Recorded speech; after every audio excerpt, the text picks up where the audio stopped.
आज मी चवळीच्या शेंगाची भाजी करताय. ह्याका आम्ही खरी तर वाली म्हणतो, पण कळावं आहे तुमका म्हणून चवळीची शेंग म्हणतोय. तर हे वाली बरे धुतलं, बारीक चिरलं, मग एक दोन मिरशांगे बारीक चिरलं, एक कांदो बारीक चिरून घेतलं, ही कढईत मिरशांगे टाकलं, कांदो टाकलं आणि ती भाजी चिरलेली चवळी सांगते. ह्याका फोडणी अजिबात देणार नाही आम्ही, कसलं तेल नाही किंवा जिरा मोहरी नाही, ज्याची खरी टेस्ट हा तीच टेस्ट राहायच्यासाठी. आणि ब्लड प्रेशर डायबिटीस अशा लोकांना तेल नको असतं जास्त, तर अशी कधी तरी मी हे भाजी करतं.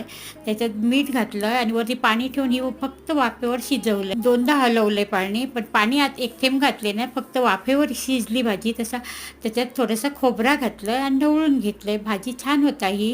गरम गरम भाजी डिश घेऊन डाएटवाल्यांना पण खाऊ शकतं किंवा पेजेबरोबर भाजलेल्या सामाऱ्याबरोबर अशी ही भाजी करतात खातं. छान होता ही.